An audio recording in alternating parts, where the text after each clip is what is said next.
வணக்கம் ஃப்ரெண்ட்ஸ். என்ன ஃப்ரெண்ட்ஸ் இப்படி ஆயிடுச்சு? ஆமாங்க, ஆமாம், நீங்கள் தம்ப்நெயிலில் பார்த்த விஷயம் தான் நடந்திருக்கு. அதாவது நம்ம ரோஹித் சர்மா வந்து மும்பை இந்தியன்ஸ் விளையாட போகிற கடைசி சீசன் இந்த 2024 சீசனுங்கிற தகவல் கிடைச்சிருக்கு ஃப்ரெண்ட்ஸ். அதாவது இது யார் மூலியமாக கிடைச்சிருக்குன்னா, நம்ம ரோஹித் சர்மா நம்ம ஹிட்மேன் அவர்களே சொல்லியிருக்காரு அவர் வாயால். யாருன்னு வந்து பார்த்தீங்கன்னா அபிஷேக் நாயர். அதாவது இவர் வந்து பார்த்தீங்கன்னா அபிஷேக் நாயர் வந்து ஒரு முன்னாள் மும்பை இந்தியன்ஸ் பிளேயர் கூட. இப்போ வந்து கொல்கத்தா நைட் ரைடர்ஸ் டீமோட அசிஸ்டன்ட் கோச்சாக இருக்காரு.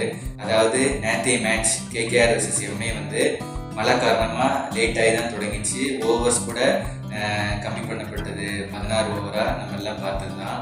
அப்போது இந்த மழை பெஞ்ச டைமில் அந்த கிரவுண்டில் எல்லாமே கவர்ஸ் எல்லாம் இருக்கும்போது கிரவுண்டில் பேசிக்கிட்டு இருந்திருக்காங்க. யார் யாருன்னு பார்த்தீங்கன்னா நம்ம ஹிட்மேன் ரோஹித் சர்மாவும் அபிஷேக் நாயரும் பேசிக்கிட்டு இருந்திருக்காங்க. அந்த வீடியோ ஒன்று ரிலீஸ் ஆகிருக்கு.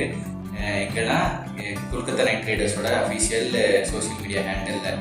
அதில் க்ரௌட் சவுண்ட் அது இதுன்னு சொல்லி கொஞ்சம் நிறையா டிஸ்டர்பன்சஸ்லாம் இருந்துச்சு அந்த நாய்ஸில். அந்த வீடியோவில் கடைசி என்ன பண்ணியிருக்காங்கன்னா, நம்ம ஆட்களுக்கு தான் தெரியுமே, நாய்ஸ் கேன்சலேஷன் யூஸ் பண்ணி எக்ஸ்ட்ரா பேக்ரவுண்டில் எல்லா நாய்ஸையும் கிளியர் பண்ணி என்ன ரோஹித் சர்மா எக்ஸாக்டாக பேசியிருக்காரு அபிஷேக் நாயர்னு சொல்லி எல்லாத்தையும் எடுத்து பார்த்துருக்காங்க. அதாவது அந்த வீடியோவில் அவர் என்ன சொல்லியிருக்காரு, ரோஹித் அபிஷேக் நாயர்கிட்ட ஹிந்தியில் பேசுகிறாங்க. அவர் அபிஷேக் சர்மாட்ட என்ன சொல்கிறாங்கன்னா, அப்படி இது மும்பை இந்தியன்ஸ் டீம் வந்து என் வீடு மாதிரி, அதை நான் வந்து கோயிலாக மாற்றி வச்சுருந்தேன்.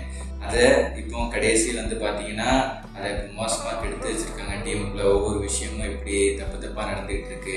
இதுதான் என்னோட கடைசி சீசன் மும்பை இந்தியன்ஸ்னு சொல்லி அவர் சொல்கிற மாதிரி அந்த ஆடியோவில் இருக்குது. ஆனால் கடைசியாக அவர் இதுதான் லாஸ்ட் சீசன் சொன்னதுங்கிறதுல மட்டும் ஆடியோ கிளியராக இல்லை ஃப்ரெண்ட்ஸ். அந்த வீடியோவில் வந்து பார்த்தீங்கன்னா அடுத்து இதுக்கு மேலும் ரோஹித் என்ன பண்ணியிருக்காருன்னா, நேற்று மழை பெஞ்ச உள்ள இது கேப்பில் எல்லாம் போய் கொல்கத்தா கேகேஆர் ட்ரெஸ்ஸிங் ரூமில் போய் பேசிக்கிட்டு இருந்திருக்காரு ரோஹித். யார் கூடலாம் பார்த்தீங்கன்னா மணிஷ் பாண்டே, அபிஷேக் நாயர், ஸ்ரீகர் பரத், அதாவது கேகேஆர் பிளேயர்ஸ் எல்லாம் கூட இருக்காங்க.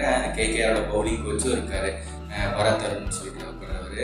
இவங்க எல்லாத்தையும் பேசிக்கிட்டு இருந்திருக்காரு. ரொம்ப நேரமாக நீண்ட நேரமாக பேசிக்கிட்டு இருந்திருக்காரு ரோஹித். நம்ம ஹிட்மேன் வந்து பிளேயர்ஸ் எல்லாத்துலையும் இது மூலியமாக என்ன தகவல் அதாவது கிடைக்குதுன்னா, ரோஹித் அவர்கள் கேகேஆரில் அடுத்த வருஷம் போய் ஜாயின் பண்ணிடுவாருன்னு சொல்லி இன்டர்நெட்டில் போட்டு ஃபேன்ஸ் எல்லாம் மாட்டிட்டு இருக்காங்க ஃப்ரெண்ட்ஸ்.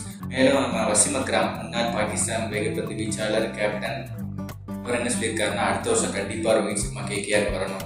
நம்ம கௌதம் கம்பீர் மென்டார்ஷிப்பில் ஸ்ரேயஸ் கேப்டன்சியில் ரோஹித் சர்மா விளையாண்டு, அதுவும் ஈடன் கார்டனில் அவரோட பேட்டிங்கை பார்க்கறதுக்கு ரொம்ப ஆவலாக இருக்கும் எல்லாருமே. கண்டிப்பாக அவர் கேகேஆர் டீமில் வந்து போட்டு வேற மாதிரி இல்லாட்டி கேகேஆருக்கு கப்பு ஜெயிச்சு கொடுக்குன்னு சொல்லி வசீம் அக்ரம் அவரோட கருத்தை சொல்லியிருக்காரு. இதே மாதிரி ஒவ்வொரு பிளேயர்ஸ், ஒவ்வொரு கமெண்டேட்டர்ஸ், நம்மள மாதிரி வேரியஸ் பீப்புள் அந்த நெட்டும் எல்லாரும் அவங்க கருத்துக்களை பதிவு பண்ணிக்கிட்டு இருக்காங்க. ஆனால் கேகேஆருக்கு விளையாண்டா ரோஹித் நல்லா தாங்க இருக்கும். ஏன்னா எம்ஐ டீமில் ரொம்ப அசிங்கப்படுத்திட்டாங்க பார்த்தீங்கன்னா. ஏன்னா ஹர்திக்கு கேப்டன்சியை கொடுத்து அவர்கிட்ட ஒரு டிஸ்கஷன் இல்லாமல் கொடுத்து கடைசி இந்த வாட்டி டேபிளில் 9th பிளேஸில் இருக்காங்க இப்போ கரண்ட் சுச்சுவேஷனில். இன்னும் அடுத்த மேட்ச் தோத்தாங்கன்னா கண்டிப்பாக டேபிள் லாஸ்ட்டு பாட்டமுக்கு போயிடுவாங்க. சீசன் மறக்கப்பட வேண்டிய சீசன் எம்ஐ டீமுக்கு.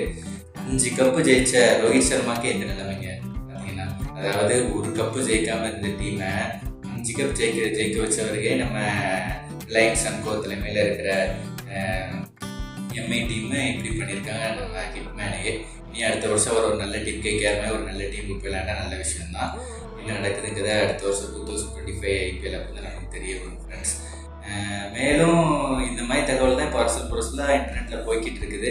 இதை பற்றி உங்கள் கருத்து என்னங்கிறத கண்டிப்பாக கமெண்ட்ஸில் லீவ் பண்ணுங்கள். மேலும் நம்ம வீடியோவை லைக் பண்ணிடுங்க, நம்ம சேனல் சப்ஸ்கிரைப் பண்ணிடுங்க ஃப்ரெண்ட்ஸ். நாளைக்கு எந்த மாதிரி வீடியோஸ் வேணும், உங்களுக்கு என்ன மாதிரி வீடியோஸ் வேணுங்கிறத கமெண்ட்ஸில் லீவ் பண்ணுங்கள். நன்றி.